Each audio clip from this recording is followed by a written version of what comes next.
सुपौल जिले के त्रिवेणीगंज अनुमंडलीय मुख्यालय क्षेत्र के जगदिया थाना अंतर्गत NH 327 ई सुपौल अररिया मुख्य सड़क मार्ग किनारे स्थित करोड़ों की लागत से बनी CMR गोदाम की है। करोड़ों की लागत से बनी CMR गोदाम कुछ ही वर्षों में खंडर में तब्दील होती जा रही है। सबसे बड़ी बात यह है कि CMR गोदाम का कार्य चल रहा है, वर्षों बीतने को चला है, लेकिन ठेकेदार द्वारा अब तक योजना बोर्ड नहीं लगाया गया है। किस योजना से बनाया गया है, कितने की लागत से बनाया गया है, CMR गोदाम बनाने की तिथि क्या है, पता ही नहीं चलता। ऐसे ठेकेदारों को कार्य दिया ही क्यों जाता है कि कानून को ताक पर रखकर कार्य किया जा रहा है, जबकि सरकार नियम अनुसार कार्य आरंभ करने से पूर्व ही योजना बोर्ड लगाना जाना चाहिए ताकि जनता को पता चले कि किस योजना के तहत ये लागत और कितनी सी बन रही है। ये आखिरकार ऐसा क्यों, किसकी कमी है, सरकार की कमी, प्रशासन की कमी या ठेकेदार की कमी? ये बात किसे कहा जाए, किससे पूछा जाए, या सभी की मिली भगत है? ऐसा कार्य किया जा रहा है, जनता सरकार से पूछती है।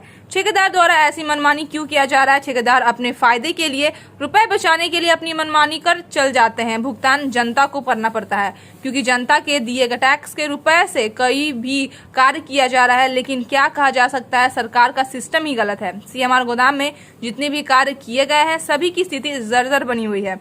CMR गोदाम के चारों तरफ घेरे दीवार टूटकर गिर गए हैं जो कभी भी अनहोनी को दावत देते हैं। CMR गोदाम को रह रहे गार्ड भी अनहोनी की आशंका जता रहे हैं।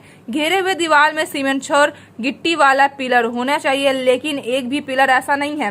सभी पिलर ईंट का बना हुआ है जो बार बार टूटकर गिर जाता है। सुशासन बाबू, जरा ठेकेदारों पर नकले कसे का काम कीजिए। जनता का दिया टैक्स का रुपए ऐसे बर्बाद होने मत दीजिए। सुशासन बाबू, जनता तो आप ही से पूछेगी क्योंकि जनता ने आपको ही गद्दी पर बैठाया है। एक तरफ सरकार कहती है कि अच्छे ठेकेदारों को लाइसेंस दी जाए ताकि सही तरीके से कार्य किया जा सके, लेकिन यहाँ ऐसे ठेकेदार को लाइसेंस देकर कार्य किया जा रहा है जो अपनी मनमानी से बाज नहीं आ रहे हैं।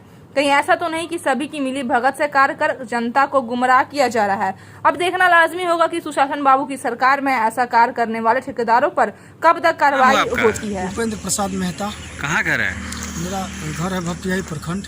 अच्छा, अभी आप गार्ड में ड्यूटी कर? CMR गोदाम में हूँ। कहाँ पर? यहाँ जदिया CMR गोदाम में है। हाँ, कितने दिनों से हैं आप? हम लगभग 2 साल। 2 साल से है। ये जो ये CMR गोदाम बना हुआ है, इसकी स्थिति क्या है अभी? स्थिति तो बहुत जर्जर है। दवाल का जो है ऐसा बनाया गया है जिसका कोई देख रेख करने वाला नहीं है। लोग वैसे डिस्ट्रिक्ट मैनेजर साहब को सूचना दे दिए हैं। ये दवाल गिरा पर कल की रात में, इससे पहले भी गिरा है। उनके लिए दिया था तो भवन निर्माण विभाग से मना आने के बाद जो है वो बनाए, लेकिन ये अब स्थिति तो बहुत जर्जर है। जो रात में कभी जो है खुला जैसे दरबार है, कभी कुछ हो सकता है, मेरे जान पे भी हो सकता है। ये सरकार की गोदाम में संपत्ति जो है सरकार की, उसमें भी क्षति हो सकता है। इसलिए इनका किसी तरह से हो जाए सरकार की तरफ से तो बहुत अच्छी होगा। अच्छा, एक चीज़ बताइए, ये जो CMR गोदाम बना है, आप कितने साल से रह रहे हैं? 2 साल लगभग। 2 साल से। कहीं पर बोर्ड लगल है कि ये किस तिथि को, मतलब कौन तारीख को बना था और कितने की लागत से बना था? बोर्ड कहीं लगल है? जी नहीं, ये तो नहीं बना हुआ है। ये कब निर्माण हुआ और क्या कितने तारीख को, किसके द्वारा, ये सब तो लिखा हुआ कितने की लागत से बना, ये सब नहीं, कुछ नहीं कहीं लिखा हुआ। अभी मतलब कितने दिन हुआ होगा लगभग गोदाम को? ये 18-19 में से लगभग बना है। 3 साल हुआ तो 18-19 में, लेकिन अब लिखित में कब बना है तो हमको नहीं कह सकते अभी तक। लेकिन बोर्ड कहीं नहीं लगाया कितने की लागत से बना? जी नहीं, ये नहीं है। क्या नाम हुआ आपका? दिलीप सरदार। कहाँ घर है? यहीं पे ठकुरवाड़ी। कौन पंचायत? Ward number 5। अच्छा, आप अभी कहाँ काम कर रहे हैं? यही गोदाम पे काम करते हैं। कौन सा गोदाम, कहाँ पर? जदिया। कौन सा गोदाम है? CMR जदिया। अच्छा, आप क्या काम करते हैं? मैच के रूप में काम करते हैं, लेबर चलाते हैं। अच्छा, ठीक। एक चीज़ बताइए, यहाँ जो ये CMR गोदाम बना है, कहीं पे बोर्ड वोर्ड लगल है कि ये कब बना है और कितने की लागत से बना है? बोर्ड तो यहाँ नहीं लगा अब तक।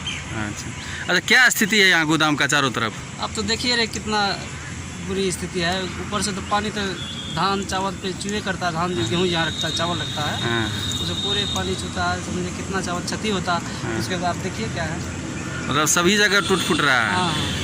ढंग से नहीं बना गया है। ज़्यादा दिन तो नहीं हुआ होगा लगभग, हमको लग रहा है 3 साल ही में अभी झर रहा है। कहीं अभी तक 3 साल होने जा रहा है, बोर्ड भी नहीं लगाया।